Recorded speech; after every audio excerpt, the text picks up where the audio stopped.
yo comencé a trabajar sobre los colectivos culturales que crecieron muchísimo en Perú en la segunda década de este siglo. Y me interesó mucho el lugar de esos colectivos como espacios para la elaboración de ideas políticas en el contexto de,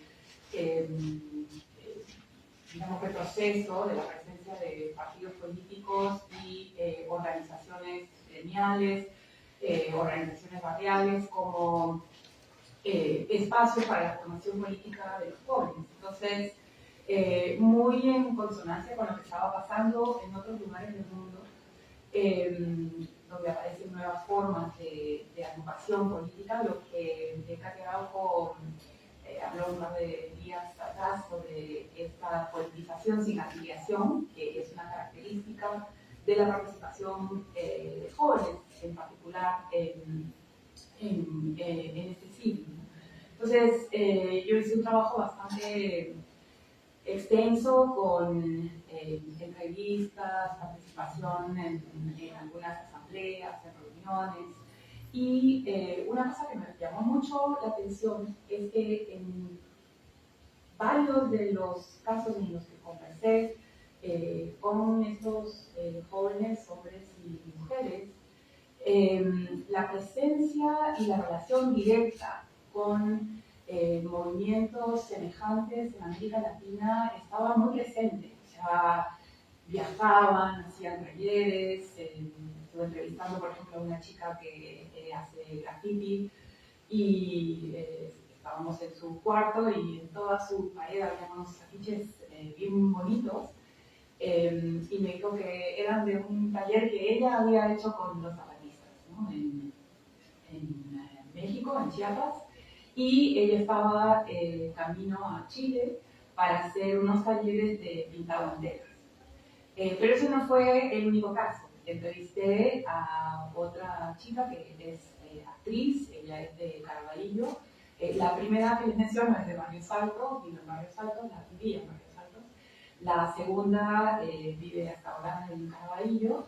Y cuando la entrevisté me dijo que acababa de llegar del Brasil porque había hecho un taller de expresión corporal en una de las bases del movimiento de los sin tierra en Brasil. Y luego, conversando con otros, esa relación, esa presencia era muy constante. Lo mismo cuando estaba haciendo entrevistas sobre 2014 y la derogatoria, el movimiento por la derogatoria de la ley Pulpín. Conocí gente que había tomado parte del movimiento piquetero en Argentina en el año 2001 y había gente también que por migración y por otras historias personales habían estado en España durante 15 años, ¿no? en Madrid. Entonces, es por eso que ahora lo que estoy viendo, digamos, es cómo estoy escribiendo un libro sobre todo eso y estoy pensando en cómo reconstruir esa parte latinoamericana, ¿no? de estas relaciones, porque ya he escrito un poco sobre las expresiones peruanas, los colectivos aquí, y entonces eso es lo que les quiero presentar ahora. Entonces, viendo el título, pongo respuestas de las juventudes, porque la propia noción de juventud, para los que estén interesados en el tema, es una noción que se cuestiona mucho, ¿no?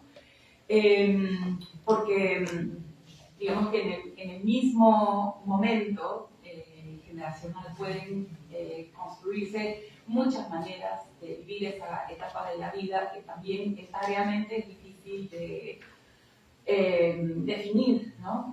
Para el caso de políticas públicas, por ejemplo, en los últimos años ha sido muy interesante ver cómo en España, en concreto, debido a la crisis económica y al desempleo tan grande que hay en España, los programas de atención a los jóvenes se han ido ampliando, digamos, de 15 a 24 y ahora van hasta como los 30 años, ¿no? Y así. Entonces, ¿quién es un joven? Básicamente alguien que todavía no es adulto, que todavía no se mantiene a sí mismo. Pero por otro lado, sabemos que hay personas que a los 8, 10, 11, 12 años ya sostienen a parte de su familia o aportan, ¿no?, económicamente en sus familias. Entonces es una noción que no contiene por sí misma, entonces es mejor hablar de ella en plural, ¿no? Y si hablamos de juventudes y política, también es importante señalar que cuando hablo de respuestas de los jóvenes a la política, estoy hablando de grupos que se han constituido como parte de una generación a partir de experiencias comunes. Su subjetividad política se ha nutrido de esas experiencias comunes, ¿no? Y además de vivencias de ruptura con el orden de las cosas, con el que ellos no están conformes. Si quieren pensar en algo muy familiar, en el Perú el antifujimorismo sería algo que por lo menos un par de décadas, si es que no más, ha sido un identificador político de gente muy diversa, ¿no?, pero que además ha convocado a muchos jóvenes a las calles sin necesariamente estar afiliados a una identidad política partidaria. Entonces, son experiencias concretas, ¿no?, un poco lo que decía Jaime hace mucho tiempo, en las que la identificación y el reconocimiento de unos otros se conforman a partir de la experiencia compartida. Y esa experiencia da origen a una manera compartida de, usando a Rancière, digamos, de percibir, ¿no?, de manera sensible a partir de los afectos, las percepciones, digamos, vitales, una nueva situación, ¿no? Entonces, se identifican a partir de percepciones comunes, que los empujan a actuar colectivamente. Y ahí estoy citando a Pablo Ariel Gomaro, que tiene un estudio muy lindo sobre el movimiento de tiqueteros en la Argentina, ¿no? Y es bien interesante toda la teorización que hace al principio sobre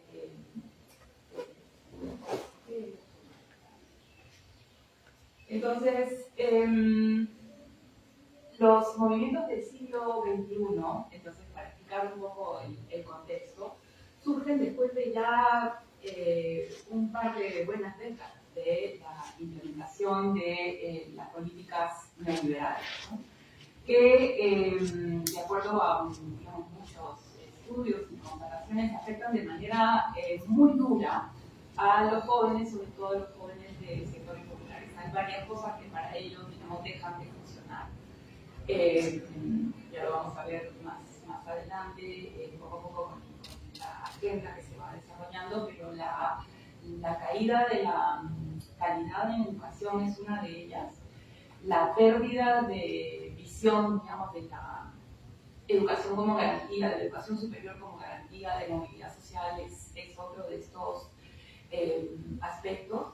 Pero además, una cosa que veíamos ayer, que comentaba María Ballarín, es cómo en estas décadas hemos vivido, por un lado, una serie de políticas progresistas en distintos países por diversas situaciones, y acá también, en la que se ha intentado responder a la demanda por derechos con políticas destinadas a la igualdad, pero en un contexto adverso, ¿no?, para la propia implementación de esas políticas. Entonces, por ejemplo, en dos casos que les voy a comentar más adelante, como son Brasil y Argentina, con periodos largos de gobiernos progresistas en este siglo, el Estado ha invertido en empoderar a la juventud. Ese empoderamiento ha servido para, de alguna manera, avivar las protestas por demandas que los gobiernos no han podido satisfacer. Lo mismo en el caso de Chile, ¿no? Entonces hay una ambivalencia en el contexto, donde por un lado el modelo continúa en la práctica, pero por otro lado se intenta a través de políticas de atención resolver algunos de estos problemas con la consecuencia de que eso no hace sino, digamos, avivar las demandas, ¿no? por el acceso a esos derechos. El contexto del retorno a la democracia en los casos de países que tuvieron dictaduras o en el caso de Perú, también forma parte de ese contexto que de alguna manera promueve también la confianza, por lo menos hasta la década pasada, en que la negociación y la presencia fuerte en la calle podía de alguna manera modificar o facilitar el acceso a la defensa de derechos. Entonces esa es otra característica importante del contexto que es necesario tener en cuenta. Y por otro lado, otro elemento que marca mucho el escenario es la relación con un pasado reciente de violencia, ¿no? En varios de los países de América Latina, con el tema de memoria y derechos humanos como otro de los elementos que moviliza mucho la participación juvenil en política, ¿no? Por otro lado, como contexto, digamos, mayor que comienza en el siglo pasado, están estas características, digamos, globales y esta idea de que no hay otra forma de hacer las cosas, ¿no? Que en inglés se llama TINA, ¿no? O sea, there is no alternative. Es la idea, digamos, que se vende desde los 80 con Ronald Reagan y con Thatcher y Ronald Reagan en el mundo, ¿no? Thatcher y Reagan, que son los promotores, digamos, de estas reformas neoliberales, pero también de una revolución cultural, ¿no? Una suerte de revolución silenciosa, como se le ha llamado, donde junto con las medidas económicas viene una serie de ideas sobre el lugar de lo político en la sociedad y su irrelevancia, ¿no? Al afirmarse que no hay alternativa, al afirmarse que la manera de gobernar solo puede responder a criterios tecnocráticos, ¿no?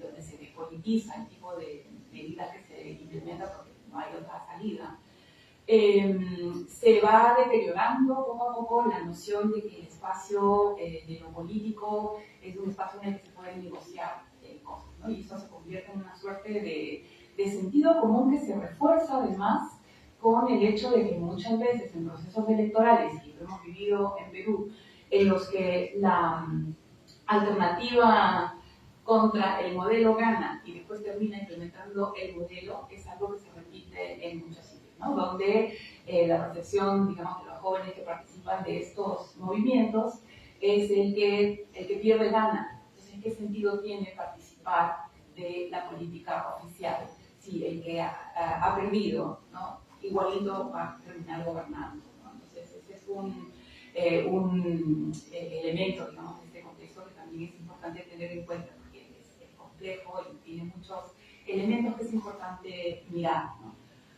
En la circunstancia concreta de jóvenes, sobre todo sectores populares, una consecuencia inmediata es la falta de condiciones para imaginar a esto me voy a dedicar en la vida, ¿no? O sea, la precarización de la fuerza de trabajo es un rasgo que afecta no solamente a jóvenes de sectores populares, sino también a jóvenes de sectores medios o de sectores que alcanzan una educación superior, pero los grados en los que se gradúan no sirven. Y un poco el mandato social es que tienen que estar reinventándose constantemente para poder encajar con el tipo de oferta de trabajo que hay, ¿no? Incluso hay toda una problematización de cómo en muchos casos para estos jóvenes de clase media se inventan trabajos que no tienen ningún sentido, ¿no? Entonces hay una precarización de la fuerza de trabajo, también una sensación de inestabilidad y de posibilidades de imaginar el futuro, tanto por el mercado como por la variabilidad del mercado de trabajo, como también por la falta de alternativas para ciertos tipos de formación adquirida, ¿no? Entonces cae el valor del trabajo, cae el valor de la educación y por otro lado, como también lo hemos experimentado y se ha experimentado en muchas partes del mundo, incluyendo los países industrializados, el modelo le exige al Estado recortar servicios, ¿no? Y esa pérdida de acceso a servicios del Estado contribuye también a esa sensación de precariedad y de responsabilidad por el destino, porque no tiene donde apoyarte, ¿no? Todo esto impacta, como sabemos, sobre los más pobres, pero de manera sentida muy fuertemente por los jóvenes que, de acuerdo a una serie de estudios, constatan que la movilidad social ya no funciona, ¿no? Estoy haciendo así la mano porque estoy pensando en un gráfico de una tesis que me tocó, de la que me tocó ser jurado en España, en Cataluña, donde en la encuesta, en esa encuesta, pero en muchas otras se ve también el recorrido, digamos, de los jóvenes de clase media en los últimos 30 años es o horizontal o hacia abajo. Y el único grupo visible que asciende es el que está arriba, que también se mantiene o asciende. Pero la tendencia, digamos, si nace pobre, la tendencia es a que si nace pobre, te quedas pobre, ¿no? Y que no puedes aspirar al bienestar que lograron tus padres, ¿no? Entonces esa es otra tendencia que también los jóvenes perciben con mucho realismo. Además hay un trabajo sociológico bastante antiguo, de los 80, bastante antiguo, de Paul Willis, un sociólogo británico con un libro que es un poco un clásico, que se llama ¿Por qué los chicos de clase trabajadora eligen trabajo de clase trabajadora? ¿No? Y es su propia reflexión, porque él era de un barrio obrero, pero fue uno de los poquísimos de su generación que es académico, ¿no? Y entonces preguntándose por qué solo yo o por qué tan pocos, fue a su barrio a hacer preguntas. Y él tiene una noción o digamos una explicación acerca del realismo, ¿no? de los adolescentes, del realismo de los jóvenes, que no van a poner su energía en algo que ellos no ven que va a ser conducente. Entonces, la manera de responder a este escenario entre los jóvenes, las respuestas, digamos, a la precariedad, han sido también bastante estudiadas, pero hay un trabajo que me parece particularmente agudo porque compara México con España, pero también con otros lugares de América Latina, citando trabajos paralelos. Digamos, es un libro de Néstor García Cantini en el que habla de la relación entre emprendedurismo y precariedad. Y en particular, él se mete a examinar todas las formas de trabajo productivo que se han inventado los jóvenes, que a su vez descansan, digamos, en economías solidarias, ¿no? Para producir ropa, discos, libros, inventando sus propios negocios como una respuesta a la precarización, ¿no? Que también Verónica Lago, que es una científica social, una investigadora argentina, es bastante multidisciplinar en lo que hace, también demuestra en un libro bien importante que se llama La razón neoliberal, que es sobre el comercio ambulatorio en Buenos Aires entre especialmente migrantes de Bolivia y de Paraguay, ¿no? Y por ambos lados uno llega pues, a esta idea de que qué vas a hacer, ¿no? Tienes que inventarte tu propio trabajo como parte de un pragmatismo popular neoliberal donde además se asumen, se aprenden muy rápidamente las lógicas del mercado para participar de él. También otra cosa a la que vamos a volver hacia el final de la presentación es la emergencia de la derecha popular, ¿no? Guy Standing, que es un economista británico que trabajó en la OIT y que desde su puesto en la OIT vio todo el proceso de desmantelamiento de derechos para los trabajadores del mundo, porque estaba en la OIT, se salió, se volvió activista y también ahora tiene un puesto como académico. Y él tiene un libro bien interesante que se llama La nueva clase, la clase peligrosa, se llama el libro, ¿no? De Dangerous Class, que es el precariado. Y él dice allí, entre muchas otras cosas bien interesantes, que uno de los éxitos, digamos, de el neoliberalismo es haber creado una derecha popular como nunca se ha visto antes, ¿no? Y otra de las cosas que dice también Standing es que estamos viendo a los pobres más educados de la historia, ¿no? O sea, cómo el crecimiento de la educación superior pública asequible ha creado esta situación, ¿no? De los pobres más educados de la historia.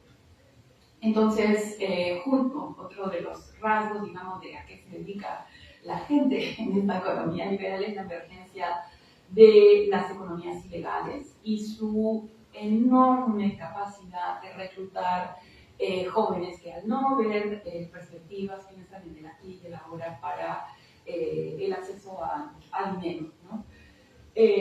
Constituyendo un poder paralelo que, bueno, regionalmente es el narcotráfico, pero que aquí ya hemos visto, sabemos que tiene otras ramificaciones que son incluso más rentables, pero que tienen una gran capacidad de absorber jóvenes para sus actividades económicas, pero también como soldados, digamos, totalmente prescindibles en las tareas a las que se dedican, ¿no? Pero altamente remuneradas. Y además tenemos estas comunidades alternativas de jóvenes disidentes que son los que me interesaron a mí en esta década, ¿no? A mí me interesó mucho cómo en este contexto tan adverso y además, que era una de las preguntas que yo me hacía, de qué se nutren ideológicamente, qué son. Son claramente disidentes, tienen valores con los que yo me identifico como persona de izquierda, digamos, yo me socialicé como persona de izquierda en Perú, en esta universidad, en el punto en el que me tocó vivir. Entonces yo veía como que había muchas cosas en común, pero otras cosas también diferentes, ¿no? Entonces, siguiendo un poco con el contexto en el que surgen todas estas cosas, yendo un poquito más al tema de la cultura política que este entorno ha generado, me baso en Zygmunt Bauman, que tiene este libro, La modernidad líquida, pero tiene en realidad una gran cantidad de producción en la que va dando vueltas más o menos a las mismas ideas, y me gusta mucho porque las describe con mucha precisión y con mucha riqueza, ¿no? Y para Bauman, pero también para otros historiadores contemporáneos, la caída del muro de Berlín es un hito sumamente importante para entender lo que se viene, ¿no? Bauman, pero también Mauricio Lazzarato, que es otro historiador italiano, pero vive en Francia, dicen o señalan cómo en realidad quien más se benefició de la Guerra Fría fueron las clases trabajadoras de los países ricos, ¿no? Porque con el temor de que se volvieran socialistas o para responder a las presiones que permitieran mantener el capitalismo, se desarrolla la socialdemocracia como una suerte de tercera vía, pero para garantizar derechos, ¿no? Entonces, Bauman dice que estas ideas que se desarrollan en Occidente en tensión, ¿no? Con Europa Oriental, digamos, con China también, con la caída del muro de Berlín, estas ideas que son parte de la modernidad, que incluyen, ¿no? la defensa y la garantía de los derechos del Estado del bienestar, son destronados con el neoliberalismo y profundamente desprestigiados. Entonces dice Bauman con gran tristeza que, por ejemplo, la planificación social, ¿no? La idea de que tiene que planificar la economía y que la plata te alcance para tener consumidores felices, ¿no? La idea de Keynes, desaparece o es desprestigiada como ineficiente, como dice Milley, para empobrecer a la gente, eso no sirve para nada, ¿no? Por otro lado, también se desprestigia la idea de que somos responsables para que a todos les vaya bien. O sea, a la gente le va mal es por su culpa, no es tu culpa. Tú no tienes nada que hacer con eso, olvídate de pensar en el bien común porque eso ya no va más, no sirve. Entonces, la comprensión de las tragedias personales no es resultado de las fallas de la sociedad, ¿no? Esa racionalidad es desprestigiada, es demolida por esta revolución cultural, digamos, que les hablaba, del neoliberalismo, ¿no? Lo mismo que el mandato colectivo de buscar la justicia social, que también se desprestigia. No tiene que ser tu meta, ¿no? Tu cuenta puede ser que los números estén bien en las cuentas nacionales, pero eso no tiene mucho que ver con la justicia social. Eso no tiene que ser preocupación ni tuya ni del Estado, ¿no? O sea, al que le va mal porque quiere. Y eso entonces quita la sensación de culpa, digamos, o también erosiona la solidaridad. Se acaban los escrúpulos, quieres hacer plata, plata nomás, no importa el daño que puedas ocasionar, el medio ambiente, la gente a tu alrededor, no importa, tú trabajas para tu propio bienestar, ¿no?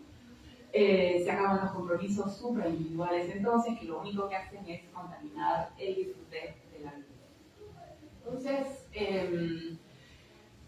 lo que Bauman ve es que la manera de ser disidente entonces se privatiza, porque junto con todo este desprestigio se van disolviendo los agentes que típicamente se encargaban de negociar derechos, por ejemplo, o libertades, ¿no?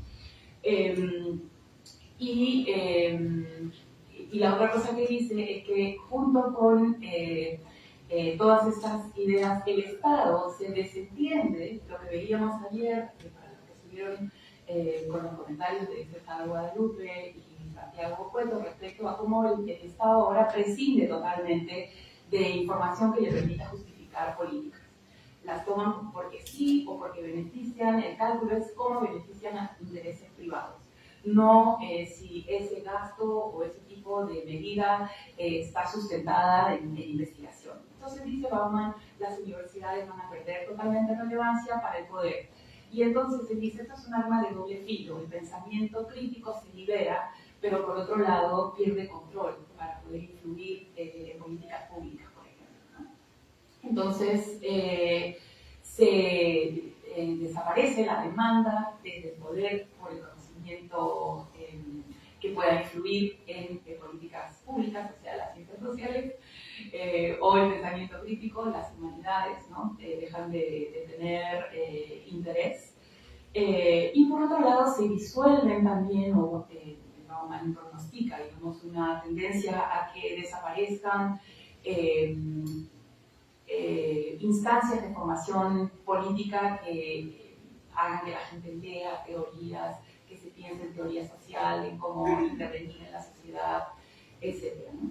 Entonces, esta arma de doble filo, digamos, hace que la intelectualidad, el conocimiento pierda prestigio, no se ha visto como necesario, pero por otro lado tiene más libertad para radicalizarse y convertirse además a través de nuevas formas de circulación del conocimiento en una fuente que inspira nuevas formas de radicalismo filosófico, político y que alimenta también la acción, que circula por circuitos extraacadémicos.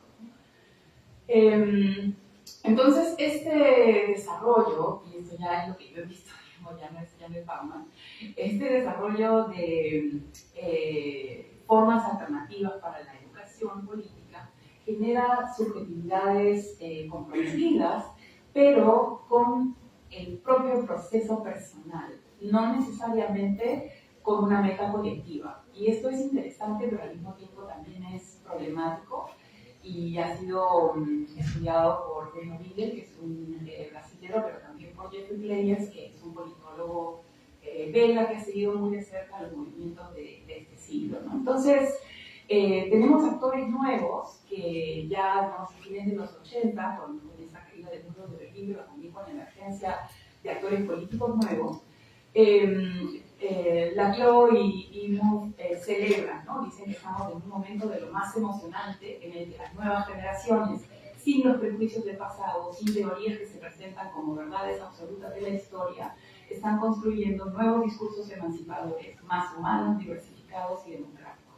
Las ambiciones escatológicas y epistemológicas son más modestas, pero las aspiraciones liberadoras son más amplias y profundas. Pero regreso a esta idea, son procesos que se valoran como importantes básicamente por ser procesos personales.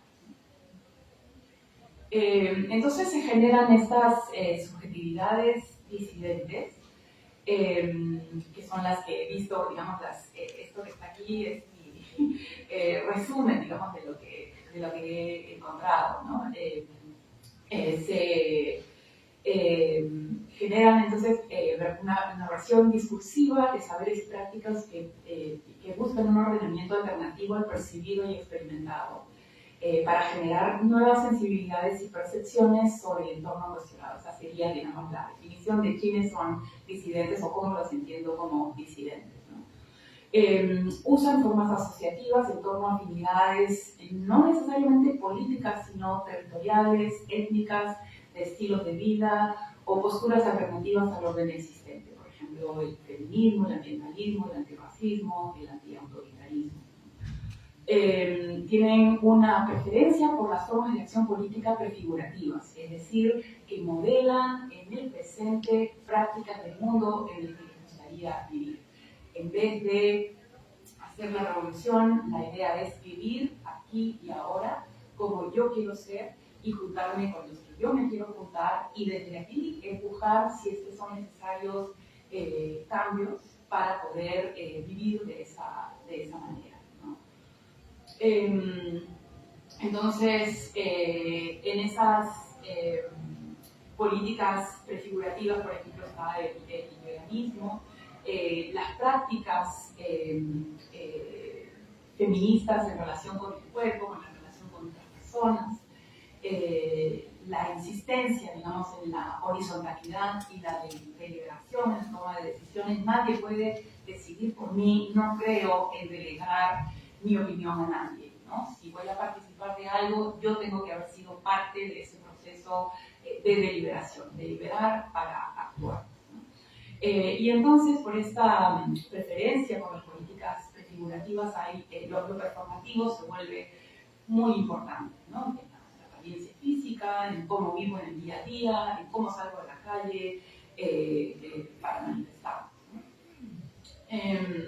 Entonces, esto es muy interesante, pero es también un poco problemático y de hecho por ese lado van muchas de las críticas de quienes piensan que estos jóvenes en realidad no están haciendo política, no son políticos y no se puede esperar nada de ellos, porque no es lo que yo pienso, yo pienso diferente, pero sí creo que hay cuestiones que hay que mirar con cuidado por la forma en la que se vive la política. Lo primero es que el compromiso es con uno mismo, el compromiso no es con otros, ¿no? El compromiso militante es con uno mismo, ¿no? Y uno decide en qué causas milita y con quién se junta, y por lo tanto también decide cuándo se va y cuándo no tiene que ir, ¿no? Entonces allí no hay, digamos, un mandato que venga de otro lugar que no sea del propio proceso de subjetivación.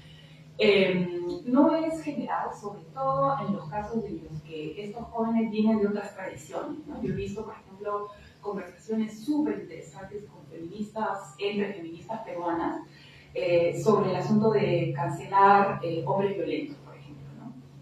Discusiones muy, muy vivas entre personas que vienen de otras tradiciones organizativas, barriales, por ejemplo, que participan de comedores populares, que tienen otra noción de la relación con lo político, que dicen, no, lo importante es sumar, y si no suma no sirve, ¿no? Mientras que otras dicen, no, entre nosotros no puede haber machismo, entre nosotros no puede haber racismo, el racista que se vaya, ¿no? El machista que se vaya. Entonces, hay mucho de esas discusiones porque yo no me voy a juntar con un machista, ¿no? Yo no me voy a juntar con un racista, independientemente de las coincidencias que puedan haber, ¿no? Entonces, eso genera mucho conflicto muchas veces, ¿no? Y en algunos casos dificulta, por ejemplo, la acción colectiva. También he estado en asambleas en Argentina y acá también, en las que personas con identidades específicas reclamaban atención para sus demandas en una asamblea que tal vez tenía otro tipo de agenda. Entonces, quienes manejaban las reuniones han tenido que hilar muy finito para que no se vayan, para que se sientan incorporados, pero al mismo tiempo pidiendo respeto por el tiempo de las personas que estaban allí por otra razón. Entonces, son temas que estas organizaciones o estos movimientos, digamos, confrontan frecuentemente. Y entonces la crítica, digamos, que se le hace a estos movimientos y su proyección política que no garantiza esta forma de subjetivación política disponibilidad para luchas de largo alcance, ¿no? Esto es una cosa que hay gente que pone en duda. Cecilia Dinerstein es una filósofa argentina que, por ejemplo, apuesta mucho por este tipo de movimiento, ¿no? Yo también.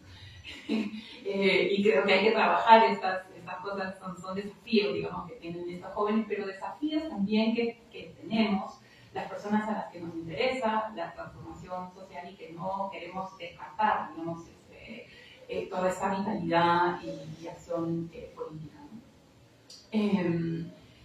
Por otro lado, también dice Néstor García Gomini, estos jóvenes se movilizan por consignas, no por programas. Se acaban las consignas, se acaba el movimiento.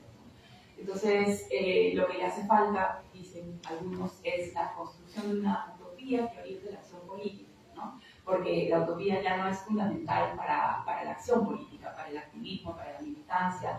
La vitalidad, digamos, no va por el lado del futuro mejor. La vitalidad va por el lado de aquí y ahora. Así no me gustan las cosas. Esto está mal y entonces hay que salir a protestar porque esto está mal, ¿no? Y mientras afirman una manera de estar en el mundo con la que ellos sí están conformes, con la que están contentos, ¿no?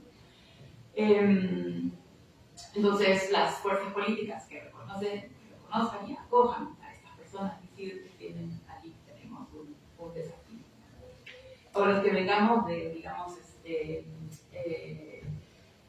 por una formación política donde la utopía era lo que nos movilizaba, ¿no? Entonces ahí tenemos un reto. Y aquí voy a mencionar a un sociólogo cancelado por Mujeriego, que es Su aventura de Sosa Santos, que tiene en realidad dos ideas que son bien interesantes, ¿no? Él está contra lo que él llama la sociología del desperdicio y por la sociología de lo emergente, ¿no? Tiene dos articulitos bien simpáticos donde en realidad reflexionan muy bien sobre cómo hay mucha dificultad para aceptar la naturaleza política de este tipo de acción, ¿no? Y él dice que ahí está el desafío, ¿no? Porque ahí hay una potencia muy grande, hay valor, hay arrojo, hay generosidad, hay solidaridad, y no se trata de descartarlo porque no funciona políticamente como estamos acostumbrados a imaginar la acción política. Y entonces, más bien lo que dice es hay que estudiar lo emergente, entenderlo y comprender. Entonces, ¿cómo responden políticamente o cómo han respondido en este siglo los jóvenes los jóvenes que han actuado políticamente a este escenario? En sus contenidos lo que se observa es una agenda plural de carácter global con arraigo local, o sea, hay temas globales, digamos, que se expresan localmente con una fuerte carga generacional por la experiencia, ¿no? Para buscar democracia, justicia y dignidad. Claramente contrarias a los elementos que Bauman pronosticaba, como esto es lo que se viene, esto es lo que nos dice la derecha, ¿no? Entonces, claramente en contra de eso, por democracia, justicia y dignidad, contra el autoritarismo, contra la exclusión y por la dignidad, ¿no? Usando prácticas prefigurativas que incluyen, como les decía antes, formas de vida y organización en un mundo que les ha quitado mucho de lo que se les ofrecía. Entonces sus herramientas son la solidaridad, la horizontalidad, el abrazar la diversidad y el disfrute y la celebración de la lucha, que es un componente bien importante en las marchas, por ejemplo, que ustedes pueden haber visto, ¿no? La música, los atuendos festivos, pintarse la cara, ¿no? Cosas que uno ve en un carnaval, uno ve también en una marcha, ¿no? Como características que se abrazan y que forman parte de esa afirmación. Y hay también una reinterpretación radical de lo que es la democracia. Digamos, actúa por la democracia, pero entendiéndola de una manera distinta, por ejemplo, a participar de las elecciones, ¿no? Es un reclamo mucho más fuerte por la posibilidad de definir su destino, ¿no? en la política. Y la otra cosa que es bien interesante es el recurso a la historia para darle significado a sus demandas. El caso del estallido en Chile, por ejemplo, no son 30 centavos, son 30 años, ¿no? Que se repite también en Colombia, no es una reforma, es hambre, ¿no?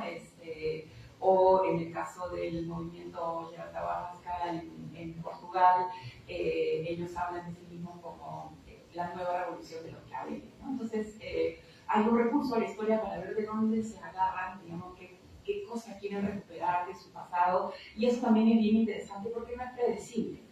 La manera en la que salen estas consignas y el recurso a la historia que van a hacer es novedoso, es interesante, ¿no? Esos son, en cuanto a contenidos, las formas de repertorio de la protesta en el siglo XXI, lo menciono porque ustedes ya saben cuáles son, ¿no? Un elemento fundamental, transformador y que le ha dado forma, ¿no? A todos estos movimientos es el uso del Internet. Desde la Revolución Pingüina en Chile en 2006, donde los chicos usaban Messenger, no usaban otra cosa, usaban Messenger para coordinar las tomas de colegios, hasta el uso de YouTube como un archivo de las luchas, como una forma de amplificar lo que se hace en las calles, y por otro lado, también como una forma de contrapoder informativo ante el desprestigio global, digamos, que tienen los medios grandes, ¿no? Los medios oficiales de comunicación, por su abierta manipulación, noticias falsas, etc. Entonces, se ha generado con el recurso a estas tecnologías una manera de producir información, de amplificar sus acciones y de compartir que viene con el uso de estas tecnologías. La otra cosa es el rol importantísimo que tienen los artistas y las expresiones artísticas para ocupar el espacio, ¿no? Porque la ocupación del espacio y la resignificación del espacio urbano es otra de las características también de estos movimientos, y les voy a explicar eso con algunos ejemplos, ¿no? Y por otro lado, el reclamo de autonomía, ¿no? Autoconvocado, autogestionado, o sea, a mí nadie me llama, yo voy porque quiero, ¿no? Y como en cosa de horas, digamos, se puede convocar una manifestación multitudinaria de la que no se tenía idea el día antes, pero que a través de las redes crece, circula, se enriquece, incluso en la circulación de consignas o de ropa con la que la gente tiene que ir, ¿no? Entonces hay una retroalimentación, digamos, en estos repertorios de las tecnologías con los contenidos de las luchas que le dan forma a estos movimientos. Entonces, en la primera década, ¿no? En los 2000, tenemos movimientos que están como muy detonados por la crisis financiera, la crisis del modelo, esa frustración ante la continuidad del modelo económico independientemente de los resultados electorales, la corrupción, el poder del dinero en la política. Y entonces hay una serie de reacciones que ocurren en esos años que están nutridas por esta vivencia, ¿no? En Argentina, después de casi una década de implementación muy dura de medidas neoliberales, hay la crisis financiera del 2001, la cierre de fábricas, y una forma organizativa de la clase obrera, que son los piquetes, se generaliza como una forma de defensa y de respuesta a la debacle económica de ese año, y se nutre mucho de la tradición del movimiento barrial. Lo interesante es cómo el movimiento piquetero y la tradición política de organización barrial se contagia a los jóvenes de clase media, y hay toda como en esto que les hablaba de la resignificación de lo urbano, una atención puesta en los barrios populares como focos culturales, muy interesante. Entonces, en el año 2002 estuve, por ejemplo, en Buenos Aires por otro trabajo que no era este, y la hija de la amiga con la que me estaba quedando me dijo que se iba esa noche a una bailanta, es decir, un sitio donde se baila música tropical argentina, el cuarteto cordobés, en una villa, ¿no? Pero eso se iba con todos sus amigos, ¿no? Y me dijo que eso era el vacilón en esos años, ¿no? O sea, esa manera de trajinar la ciudad rompiendo barreras culturales, sociales, ¿no? Geográficas, para vivir la cultura de otra manera. Como parte de esa emergencia, ¿no?, de la cultura barrial para la organización de la lucha, ¿no? El MTD, el Movimiento de Trabajadores Desocupados, es el movimiento que de alguna manera le da forma al movimiento piquetero.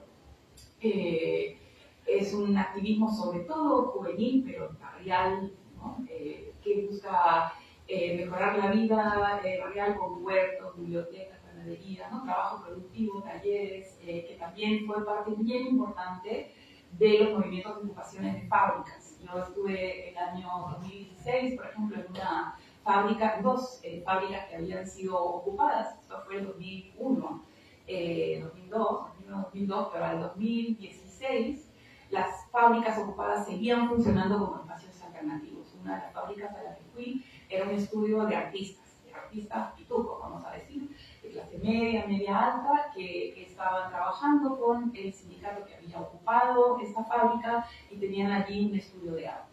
De modo que estaban llevando la producción artística y su galería a un barrio popular, llamando a sus clientes, a sus consumidores, a moverse por la ciudad, a mirar allí su trabajo y a comprarlo en ese contexto, ¿no? Otra fábrica tomada también había sido transformada en una especie de nuestras galerías acá, con varios puestecitos, pero donde habían muchos de esos jóvenes con sus emprendimientos, ¿no? Haciendo tatuajes, aretitos, qué sé yo, junto con fileteadores, los cartelitos que son típicos de Argentina, pintados a mano en madera, diseñadoras, jóvenes, o sea, toda esta fábrica había por supuesto clases de tango, clases de yoga, todo lo que puedan imaginar en este espacio para recuperar la dignidad del trabajo, no solamente para los antiguos obreros que recibían, digamos, alquiler por el uso del espacio, sino también para seguir haciendo de este espacio un espacio de trabajo, ¿no? Entonces, eso, en el caso de Argentina, que es bien importante como la lucha barrial es la inspiradora, y también como resultado de la represión del movimiento piquetero de esos años, que fue durísima, hay, así como nuestros Inti y Brian, dos héroes populares que murieron en una estación.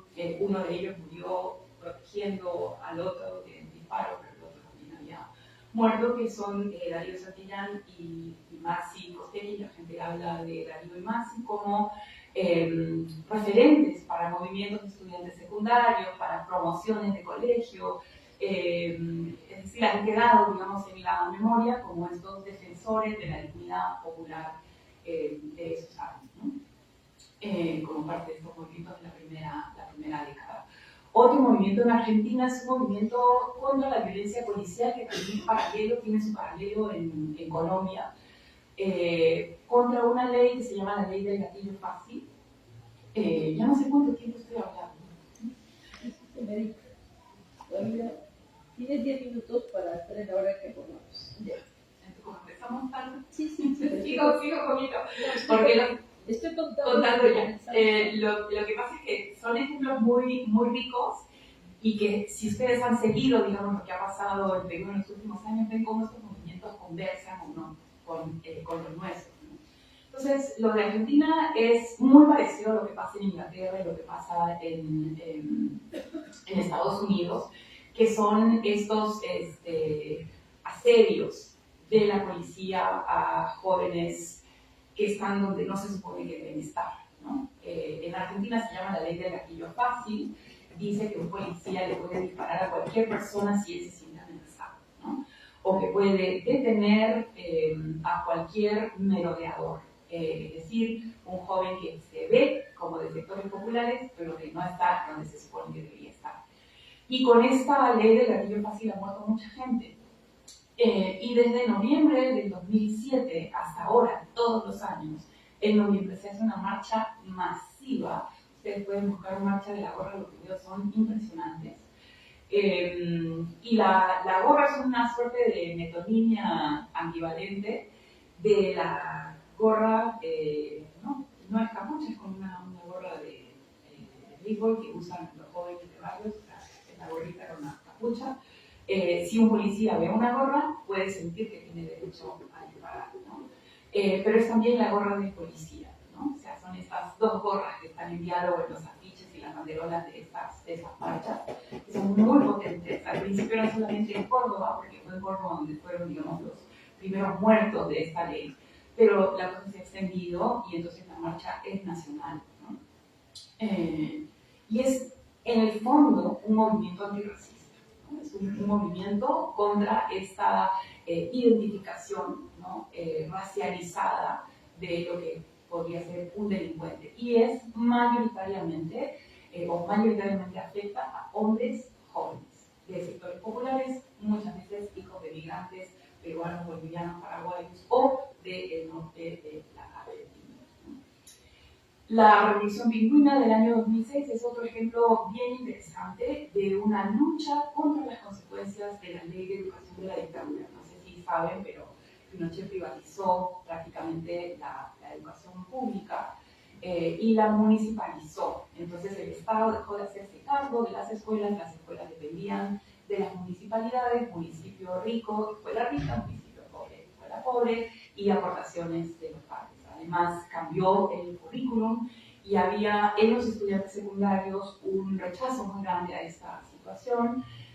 Fueron chicos de cuarto, quinto, ¿no? El equivalente de cuarto, quinto de secundaria, los que comenzaron el movimiento al ver sus posibilidades para estudiar en la universidad como afectadas por esta situación, ¿no? Lo interesante de esto fue una cosa muy importante. Estas luchas ocurrieron durante el gobierno de Bachelet y Bachelet reconoció al movimiento secundario como un actor político y lo sentó en una mesa para conversar con el ministro de Educación, con el ministro de Economía, para llegar a unos acuerdos, ¿no? Al final no cambió mucho, las demandas, digamos, siguen siendo parecidas, pero se hicieron modificaciones a la ley y el movimiento quedó como un movimiento victorioso, que luego en 2011 volvió a resurgir precisamente porque las demandas no se habían cumplido, ¿no? Pero es este reconocimiento de la actoría política en un gobierno progresista lo que resulta interesante y de alguna manera una victoria, ¿no? De un movimiento como este. En Perú, como les decía antes, los colectivos comienzan a surgir en los 90, muy conectados, también como les dije al principio, con las experiencias de otros países a través de migración o de las redes. Por otro lado, y esto lo quiero enfatizar muy claramente, muchos de los jóvenes que han salido a las calles en años recientes son de esta nueva clase media, ¿no?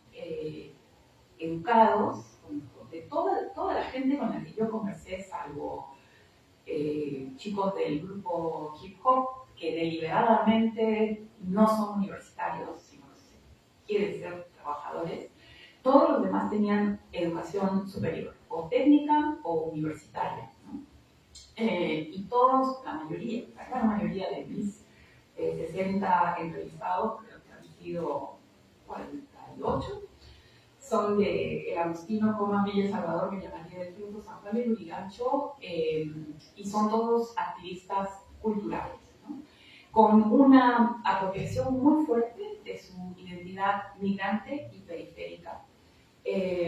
Su activismo es antifujimorista, profundamente solidario, incluso si no comparten las causas de la gente que sale a marchar, como fue, por ejemplo, en el estallido del 2022 y 2023. Muchos de estos jóvenes no salieron con toda su fuerza, pero apoyaron de una manera sólida a la gente que venía en buses de provincia, ¿no? No se compraron, digamos, las consignas completamente, pero decididamente juntaron plata con Yape y Brooklyn, consiguieron techos de casas en estos barrios para que pudiera venir la gente, compraron colchones, etc. Entonces, este activismo barrial, que puede haber comenzado en los 80, muchos de estos chicos y chicas son hijos, digamos, de esas generaciones del movimiento barrial que desapareció, son minoría en sus barrios claramente, pero son muy fuertes, muy activos, súper conectados entre ellos, abrazan completamente la cultura migrante, la expresan estéticamente y la quieren hacer presente. La relación con Arguedas es muy fuerte. Arguedas es una suerte de héroe cultural que les da un lenguaje para hablar de su vitalidad, de su fuerza, de sí mismos, ¿no? Además, quería mencionar, no sé si tal vez he puesto la foto más abajo, pero ¿ustedes vieron la película Canción sin nombre? ¿Alguien recuerda la película?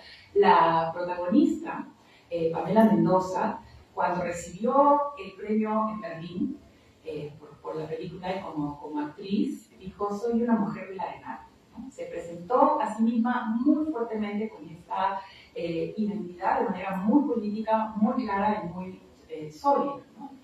Y es algo que he encontrado también varias veces con muchos de estos jóvenes, adultos, profesionales que se dan el trabajo de decir muy claramente quiénes son y de dónde vienen, ¿no? Es un fenómeno, yo creo, muy interesante que indica la presencia de un cambio y de una actitud profundamente política en el país. Sí, ya, me falta. Ya, 5 minutos. 5 minutos. Entonces, bueno, les he dicho bastante en realidad sobre estos movimientos que de alguna manera en lo que se llama la década de la indignación, que es la segunda década desde el 2010 en adelante, que comienza digamos, con Occupy Wall Street y está el 15M, llega hasta Oaxaca en Portugal. En América Latina tiene también expresiones así en la forma de movilizaciones exitosas, expresiones en varios países, ¿no? En la Argentina el feminismo gana mucho espacio durante el kirchnerismo, el movimiento LGTBIQ también, y también el movimiento ambientalista logra, por ejemplo, en un caso en Córdoba, hacer retroceder a Monsanto. Son momentos de potencia, de fuerza, de agendas muy poderosas que logran éxitos. Por un lado, por estar en gobiernos progresistas que de alguna manera también acogen esas agendas, pero también con procesos organizativos muy fuertes, con una consolidación de todo lo que les hablé de la década anterior, ¿no? El movimiento LGTBIQ es muy fuerte en Argentina, pero se ha complejizado, ¿no? En este pinche vimos a un chico vestido de caporal boliviano y dice: en Argentina no todos los gays son blancos, ¿no? Y es la emergencia de movimientos antirracistas con chicos de lo que les estoy hablando. Vienen de villas, pero son educados.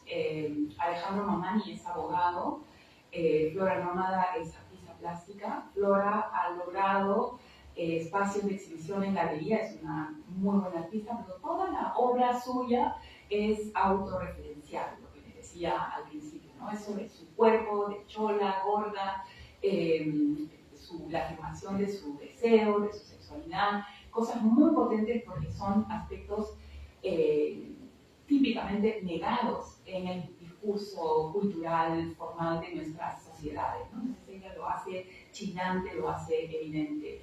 Y Alejandro es abogado y uno de sus activismos, así, él no cuenta mucho de eso, pero ¿qué hace? Él es profesor en la UBA y como parte del personal de la UBA ayuda a los chicos migrantes o villeros a navegar el sistema de la UBA, que es más grande que el ministerio, para que puedan sacar su título, porque es complicadísimo, ¿no? Y Alejandro, ese es su activismo calladito, digamos, él no hace ningún ruido sobre eso, pero todo el mundo sabe que le puede tocar la puerta y él va a ayudar a asesorar legalmente para lograr esa titulación, ¿no?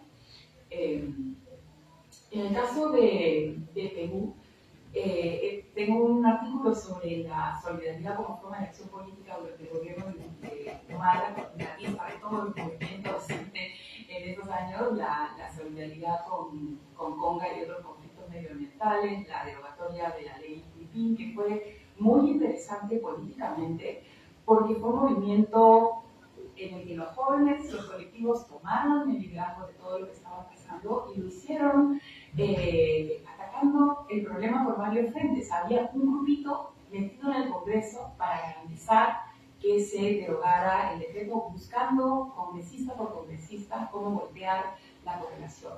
Habían los grupos de hip hop particularmente, pero también los de las zonas, que se copiaron de alguna manera del modelo de los piqueteros para el Perú. Se lo propuso en una asamblea un chico del APRA, pero fueron la experiencia, digamos, de los piqueteros lo que le dio contenido al trabajo de las zonas durante las movilizaciones contra la ley Rubín.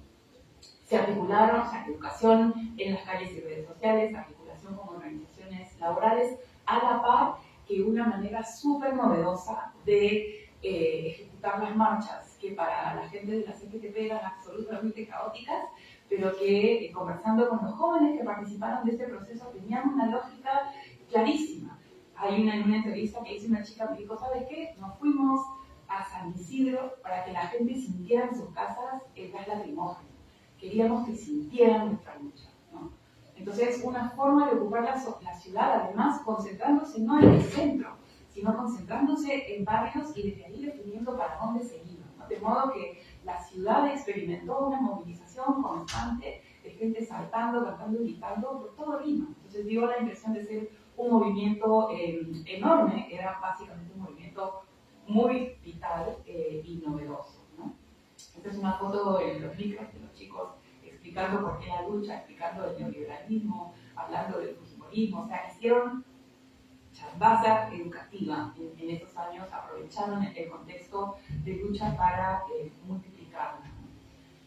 Ahí está Pamela, ahí está la foto de Pamela. Este es en un taller que hice en 2016, ahí la conocí y después la vi recibiendo el Oso de Plata en Berlín diciendo soy una mujer de la ENALE, y en mi taller de teatro de Villa María del Triunfo.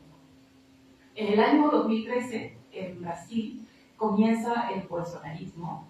A partir de ahí otra vez este tema de los límites de estos movimientos. En 2013 hubo un movimiento masivo de jóvenes durante el gobierno de Dilma contra un alza de pasajes y comenzaron a saltarse las barreras. El movimiento se hizo rapidísimo, muy grande, al comienzo digamos, muy progresista, rápidamente reconvertido por el bolsonarismo en un movimiento contra el gobierno, y ahí empieza el declive del PT, pero es un movimiento que en principio avivado por jóvenes que participaban de estos movimientos.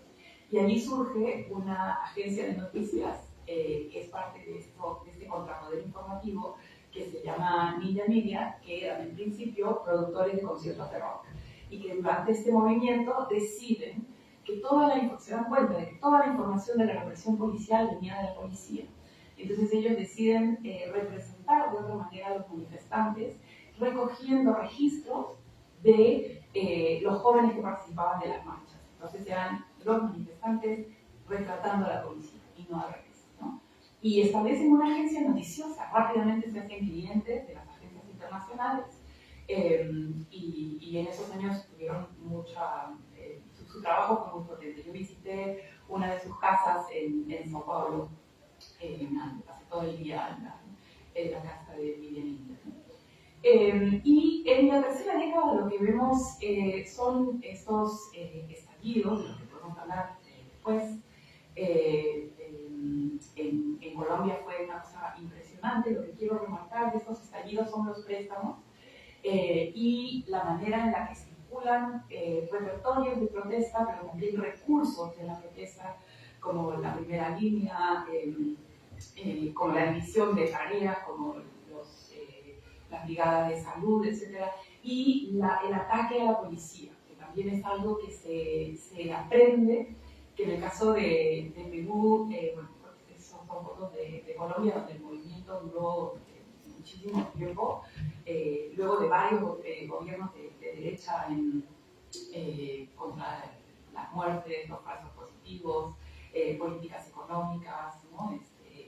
y la violencia, y después de la pandemia, ¿no? Y estas son fotos de la caída de Merino, que fue en gran parte estructurada por estos colectivos. O sea, sea, en las calles lo organizado, digamos, que se veía, tenía nombre y apellido, quién lo había hecho, ¿no?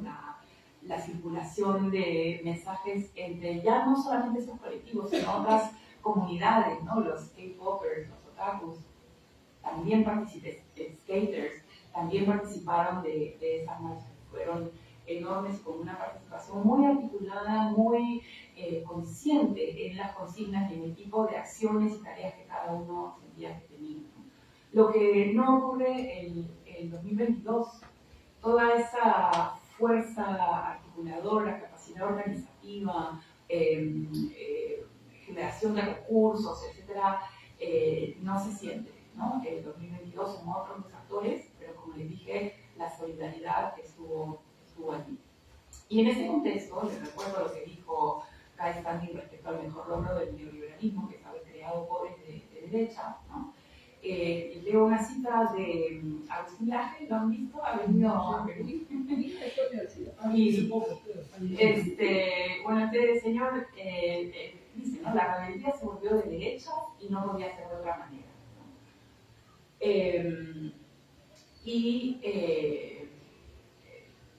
Digamos, mucho de la bronca contra el fracaso en las políticas económicas de otros gobiernos, la rebeldía contra la pandemia y el rechazo profundo a lo que afecta las luchas del feminismo han sido los aglutinadores de estos movimientos de derecha, que a diferencia de los grupos colectivos más sueltos, ellos sí reclaman tener una militancia, ¿no? Y es así como ha crecido en barrios populares el apoyo a Milei, que es principalmente popular, o sea, la mayoría de sus votos vienen de abajo, digamos, ¿no? Lo esperan en las calles, lo quieren. Y lo que tiene muy importante, igual que Bukele, igual que Bolsonaro, es un uso impresionante de las redes y de las nuevas tecnologías, desde la producción de noticias falsas hasta iconografía muy, vamos a decir, estimulante para la adhesión, ¿no? Y ahí me quedo.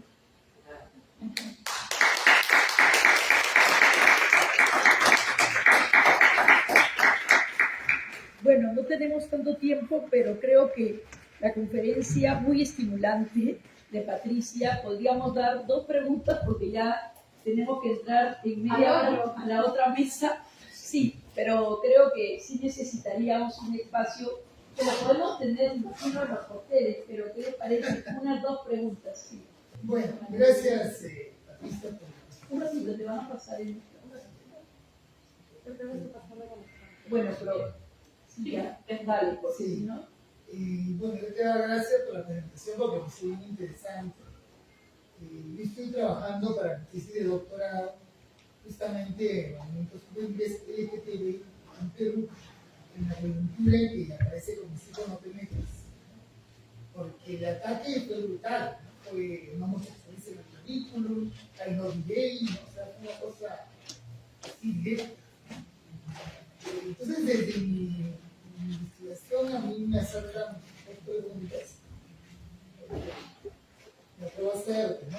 Una es, en el caso peruano, no sé si colombiano tal vez también, tú te encontraste de alguna manera con la necesidad de poner como una variable, como un elemento de discusión, cuando analizaste estos movimientos.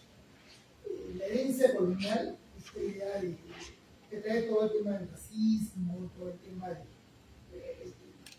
a cierto punto apoya el fundamentalismo, ¿no? Con una visión religiosa fuerte, ¿no? Presente. Yo traigo esta pregunta porque siento que, digamos, en nuestra sociedad está muy presente, ¿no? Las entrevistas de investigación que yo he hecho, de alguna manera salen, ¿no? Con cosas como yo soy blanco, no soy del pueblo, o sea, gente activista, militante, importante. Y segundo, me gustó mucho ese tema de las respuestas nuevas, porque en nuestro caso, después de una menos, 2016, de una marcha masiva en Lima, inmensa, justo vienen los ataques. El antecedente había sido el intento de sacar una ordenanza contra la discriminación a la persona negra. Ese fue un momento en que aparece el Instituto de Guatemaltas, y luego en 2017 con más fuerza. Claro. Entonces, la respuesta fue más besos contra la homofobia, ¿no? O sea, rescato mucho eso que tú planteas, ¿no? Ese tema de cómo aparecen nuevas respuestas, ¿no? O sea, que de alguna manera son potentes, sacan de otra manera el asunto afectivo, más que salir solamente a marchar o marchar, ¿no?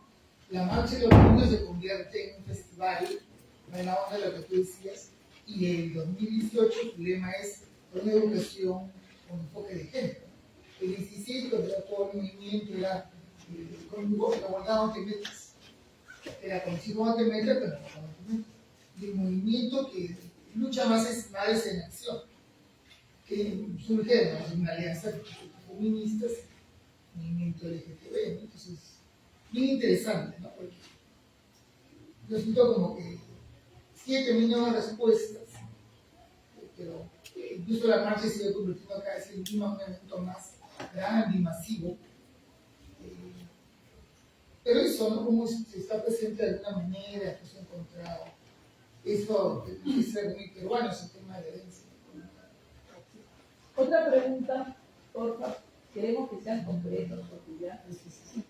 ¿Quién quiere preguntar a esa persona? Gracias. Yo estoy viendo un poco el tema de grafitis. Y quizás el tema de plata, que está perfecto, le falta ese tema, porque yo estoy estudiando el tema de grafitis, pero me parece que yo ver un poquito a Simmel, y con Simmel dice que la construcción de lo individual, social, cultural, pasa por, como usted decía, apropiarse del espacio, ¿no? Y parte de esa construcción que es grafiti. No sé si usted puede comentar sobre Sí, eso. claro.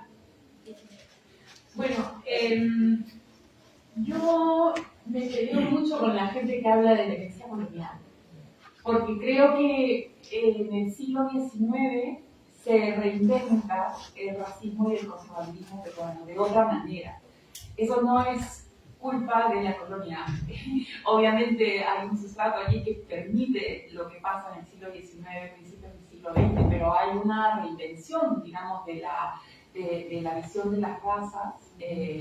Y por otro lado, hay también un reavivamiento del conservadurismo que no necesariamente viene de la colonia, donde la colonia ha pasado de todo. Entonces, y eso, bueno, María Emma Manalegui lo muestra en su trabajo, ¿no? También artículo tan bonito de Tito Flores y Magdalena Chocarmo, ¿no? Las cargas de Sacramento, donde te das cuenta que esta imagen que tenemos del mundo colonial no es tan cercana a la realidad que nos imaginamos. No, la realidad no es tan cercana a lo que nos imaginamos, y que mucho del conservadurismo contemporáneo es muy contemporáneo, ¿no? También. Entonces, y muy reactivo. Entonces, yo veo más estos movimientos conservadores como mucho miedo, ¿no? Mucho miedo a la transformación que viene del reconocimiento de algo de lo que no se ha querido hablar, pero que siempre ha estado ahí y que además es parte de la vida de las personas, pero no quiere que sea oficial, prefiere que esté calladito, ¿no? Entonces, la exuberancia de las manifestaciones, el hecho de que se afirme que ser diferente es un derecho, da mucho miedo, ¿no? Porque, digamos, más que colonial es la heterosexualidad como modelo predominante, lo que hay que examinar, y cómo se atrinchera allí donde se ve cuestionado con recursos que vienen por un lado de las iglesias conservadoras, ¿no? Evangélicas y del lado más conservador de la iglesia católica, pero también que se nutren de la crisis de la masculinidad que genera tanto el neoliberalismo al quitarle a los hombres su rol proveedor, como el feminismo al cuestionar el patriarcado, ¿no? Entonces son muchas amenazas a lo acostumbrado, ¿no? Que además es si lo ves desde los sectores populares, son de las pocas cosas de las que se pueden agarrar, ¿no? Entonces, mucho del crecimiento de la derecha que hace con esas cosas, nadie se acuerda de la colonia, ¿no? Cuando revive estos valores. Es más, en el caso de mucha gente, son valores recientemente aprendidos en sus iglesias, ¿no? Donde todo esto parece como mandatos muy rígidos. Entonces, es fácil echarle la culpa a la colonia, pero si miras históricamente, digamos, cómo y cuándo surgen estas trincheras, ¿no? Es todo mucho más reciente y en reacción a políticas públicas que sienten como amenazantes, ¿no? Y además con el rollo muy fuerte de la derecha contemporánea que mantiene, digamos, estas ideas de bien ilimitado, lo que a ellos les están dando te lo están quitando a ti, ¿no? Que aplica para muchas otras cosas. Entonces, yo lo vería más por ese lado. Respecto al graffiti, el graffiti ha sido una de las... O sea, el graffiti viene con el hip hop, ¿no?